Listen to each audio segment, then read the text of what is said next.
Koshigaya Alphas kontra sa top team ngayon sa Japan B-League na Chiba Jets. Gandang matchup nga matutunghayan natin sa game na ito kung saan unang makakalaban ni Kai Sotto, ang NBA caliber player ng Japan na si Yuta Watanabe. Naging maganda nga ang simula sa opensa ng Koshigaya kung saan naging agresibo nga kagad ang kanilang mga local players. Nagkaroon nga ng 10-2 start ang Alphas sa early minutes at gaya ng inaasahan ay si Yuta Watanabe nga ang inatasan na magbantay kay Kai Sotto. Gandang hanap ni Kai sa kanyang teammate na si Yoshikawa sa ilalim para sa first assist ng ating kababayan. First attempt ni Kai sa field ay pinakitaan niya nga kaagad ng post move si Watanabe, pero sayang nga lang at namintis ni Kai ang kanyang push shot. Tumuloy-tuloy nga ang mainit na opensa ng Koshigaya sa halfway mark. Another great assist para kay Kai papunta kay Jeff Gibbs. Umabot na nga sa double digit ang kalamangan ng home team. Gandang depensa din nga ang pinapakita ng ating kababayan kay Watanabe kung saan halatang ang bothered ito sa presensya ni Kai sa ilalim. Unang basket ni Kai ay nakuha niya sa 4-minute mark sa kanyang putback shot, pero sa late minutes ay biglang nagkaroon ng run ang Chiba Jets kung saan biglang init na nga sa opensa si Yuta Watanabe, kaya baba na lang nga sa 2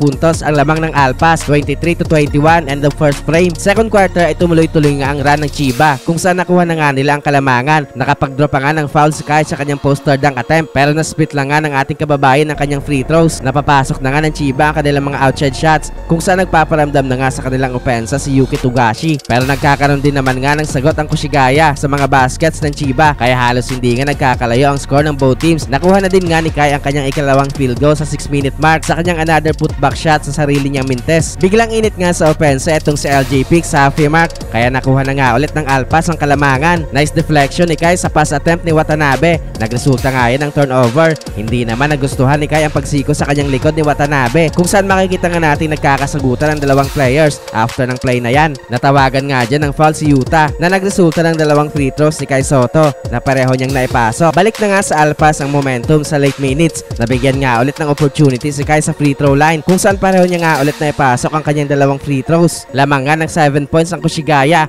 49-42 halftime. Third quarter ay naging maganda naman nga ang simula sa opensa ng Chiba, pero buti na lang nga ay bigla na ding uminit ang outside shooting ni Matsuyama ng Koshigaya para pigilan ang pag-swing ng momentum papunta sa Chiba. Another field goal kay Kai sa 6-minute mark sa kanyang short corner jumper.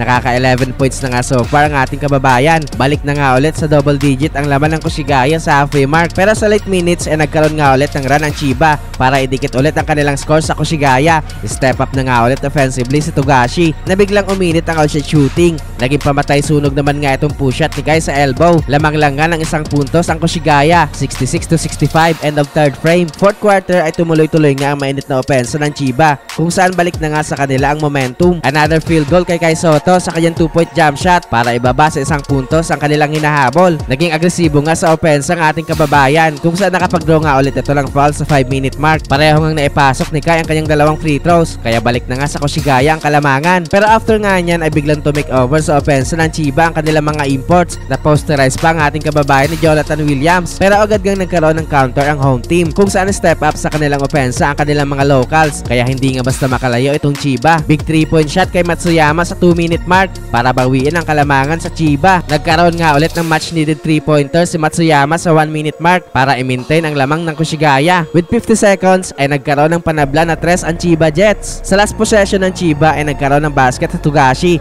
para makuha ang kalamangan. Yan na din nga naging game winner sa laro, kaya panalo nga sa game na ito ang Chiba Jets.